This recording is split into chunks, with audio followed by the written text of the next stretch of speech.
Okay, so part 2 na tayo agad. At pagkaka-check ko, parang 5 parts yata siya. Dahil hindi ko nasama yung 70, so parang 60% below, wala pa tayong 40% na keyboards. So 60 to 70, and then 70 to 80, and then 80 to 90, and then 90. So medyo, anyway, so unahin na natin to. GMK 67. Yan, GMK 67. Ito yung keyboard ni Becbec. Ang ganda nitong keyboard na to. Hindi ko lang sure kung dahil na, well, kasi medyo napili natin yung mga ano nito eh. Napili talaga natin yung pyesa nito. Like yung keycaps. Yan, top view natin.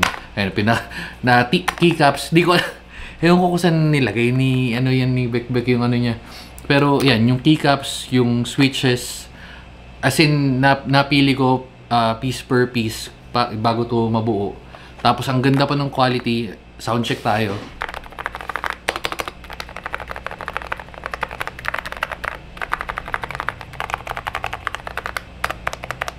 Diba? Sobrang goods nito. Ang issue ko lang is yung user.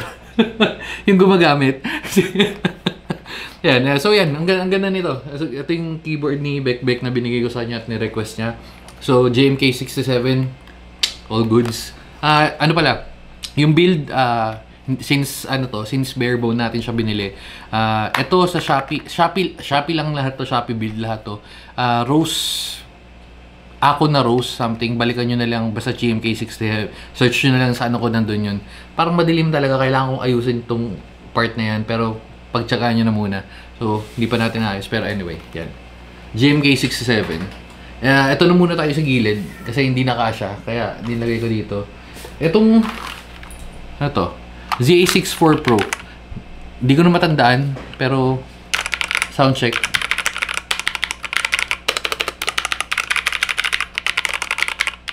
Kung anong tinahimik ng isang keyboard, ito yung ingay niya.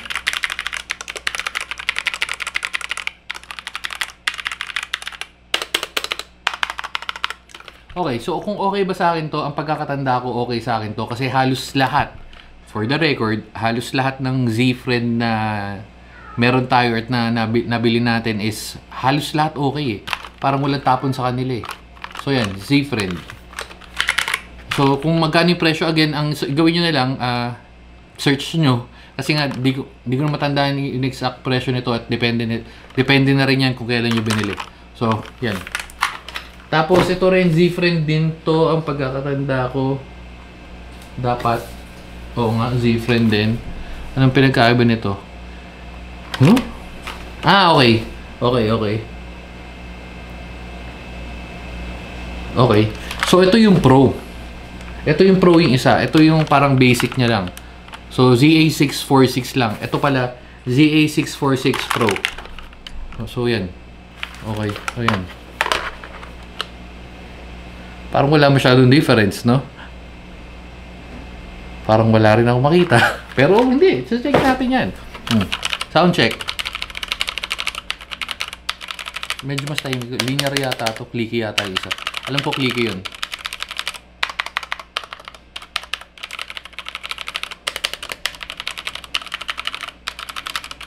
Okay. So, yan yung ZA646. Linear to, sure ako. Kung wala kayong tiwala, bubuksan natin. O yan, no, red. Clicky yung isa. Sigurado ako kasi iba yung tunog eh. Pero check natin. Baka mamaya, sabi-sabi lang. Ay, ba't ganun? Ba't ang ingay niya? Oh, okay. Sige. Sige, linear siya. Sa feeling ko sa base, kaya ganun. So again, ZA646 Pro, ZA646. And then ito is another Z-Friend na naman. Ba't walang pangalan? FA68. Hindi to Z-Friend. FA68 na ano to. Wala siyang pangalan. Ito hindi ko alam kung ano. Xiaolong, parang ganun. So FA68. Maganda lang sa kanya kasi parang ito lang yung keyboard natin na may design. Yan. Coffee time. Okay yung ano niya, tunog niya.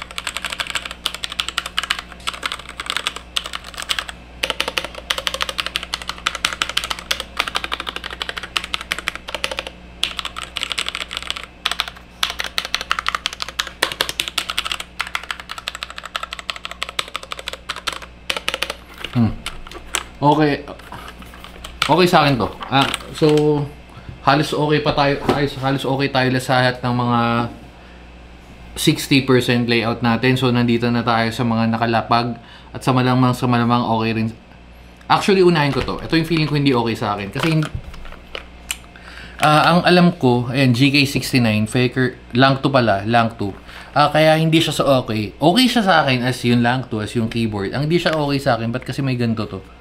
Hanggang ngayon, ito, nandito sa gilid. Kaya so, yun, instead na magiging compact siya dahil nilagay nila sa gilid, hindi sa taas, medyo lumapad siya ng onte. So, yun lang yung ano, kaya hindi siya okay sa akin. Pero, sound check.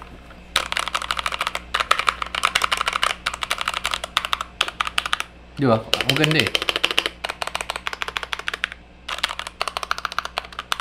GK69. Tsaka isa pa.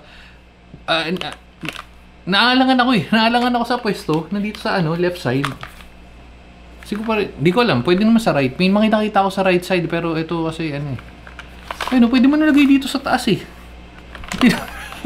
Hindi, sa kanya-kanyang ano yan. Kanya-kanyang design. Pero, pas sa akin to. I-review pa ba natin to? Goods, maganda to, promise. Rockpira. Rockpira. Tapos ano rin to? Piling-pili rin yung parts. Ginagamit ko to, pero bumalik ako sa lang 2 kasi ang dami nagtatanong sa lang 2, which is separate video na lang. Pero sobrang solid nito. Halos ka ano ng JMK. Diba? Ganda, spacebar, ang ganda ng tunog.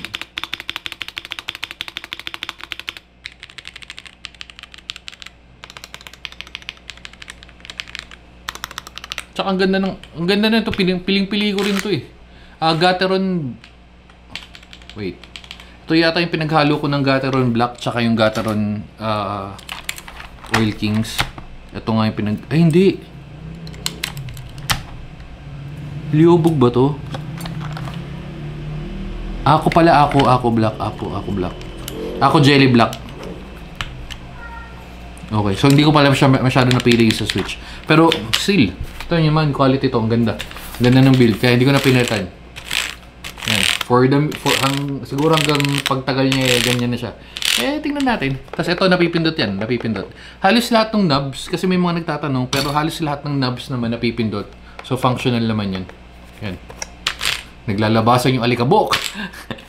Rockpira Plus. Rockpira Plus. Lalim, Rockpira Plus. Tuloy natin. Naputol kasi medyo, nag-overheat yung 6700 natin, Weird. Pero kasi itong nakatutok pataas, ZV-18 okay. Pero, anyway, so going back, punta na tayo dito sa, hindi ko matandaan, pero 1, 2, 3, 4, 6, 7, pang-7. Xiangmeng. Goods, very good sa akin to. Medyo mas mahal lang siya ng onte bukod sa mga iba, pero sobrang crisp ng tunog. Ang ganda rin ng quality, sobrang okay sa akin to. Di ko na napalitan yung keycaps. Yun nga yung sinasabi ko kasi ang hirap mag-compare, lalo na yung mga nagtatanong kung okay ba yung ganto, ganyan. Tapos yun. Pero yan, para sa akin medyo mabigat to. Hindi pala medyo mabigat. Mabigat kasi aluminum to. Yan, mabigat siya. So pwede kang mag-dumbbell dito. Yan. Hindi ko alam kung ilan weight nito, pero mga nasa 2 kilos siguro, 3 kilos. Yan. Yung Xiangmeng 71 to, yan, pagkakatanda ko. Yan, tapos ang ganda nung may stopper na rin siya. Sobrang goods yung quality nito. Yan. Yung mga may mga nababasa akong comment, hindi ko nare-replyan talaga lahat. Pero yung sinasabi nila mas mura nila nakuha, o mas mura nila nakuha kasi kung check nyo, pag nag-check out kayo nito, meron dalawang klase yun, yung TWC Superman, basta may Superman, tsaka yung isang quality ng keycaps, nag-order ako nun, hindi ko matandaan kung anong keyboard, kaso hindi dumating, kaya hindi ko ma-compare, pero ito yung Superman na keycaps, ay na switches. Ayan yung tunog. Ayan, share ko lang. Anyway, so next tayo. Bago mag-overheat na naman yung ba't nag-overheat yung camera natin, man? Medyo bago to, pero anyway, so dito tayo sa Garuda. So ito yung pinakauna, hindi ko matandaan kung ito yung pinakauna na try mode. Meron tayong mga, well, bukod sa mga keyboards, bukod sa mga keyboard na nakalatag dito at yung mga naano natin, meron tayong mga naunang mga 60% to 70% layout. Pero ito yung mga natira. At ito kasi yung ginagamit ko sa Steam Deck. Lagi ko sinasabi, ito yung ginagamit ko sa Steam Deck. Ito kasi yung dongle kasi nito naka-selpak dun sa JSOX ng Steam Deck. Yun yung tag dito, yung dock. So with that, well, okay sa akin to. Given na ito yung mga sinaunang keyboard. So kasi kung i-compare ko siya sa mga keyboard ngayon na mga meron tayo, medyo lugi siya kasi, pero still okay pa rin naman siya. Pero kung again, kung pipili ako ng mga keyboard ngayon, medyo yun. Hindi, okay, I mean okay siya, pero yun nga, medyo lugi na siya doon sa ibang keyboard, pero still okay pa rin naman siya, so goods pa rin sa akin yan. So dito tayo sa susunod, which is mabilis lang, RK. Oh, may RK pa pala ako, hindi ko pa nabibigay. So RK61, ano yung nabigay kong ano? O, RK61, sound check. Wala kang tunog eh. At halos lahat ng RK din naman sa akin okay, so at may dumi. May dumi, wait lang. No, yan. So RK61. Nangongolekta to ng alikabok. Nakita nyo naman yung dumi. Pero all goods pa rin sa akin yan. Ano ba to? Wait lang na intrigue. Yellow yata to. Hindi ko matandaan kung ito yung pinetan ko ng Gateron Ay, hindi. Ano lang din. RK na switch. RK. Yan. Kung napapansin nyo rin, puro linear yung mga na switches na natin. Kasi may nag-tactile tayo, nag-clicky rin tayo. Actually, yung lang to, nag-clicky tayo dun, pero medyo na-erect tayo sa tunog. At yung last natin sa list, which is etong Z-Friend, another Z-Friend, Z-Friend ZA68 Pro. Gets ko, hindi lang masyado maganda, hindi lang appealing yung kulay niya, pero maganda tong keyboard na to.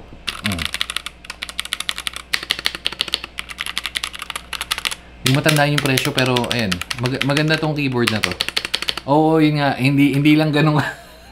Hindi, baka meron naman kasi may gantong trip ng kulay.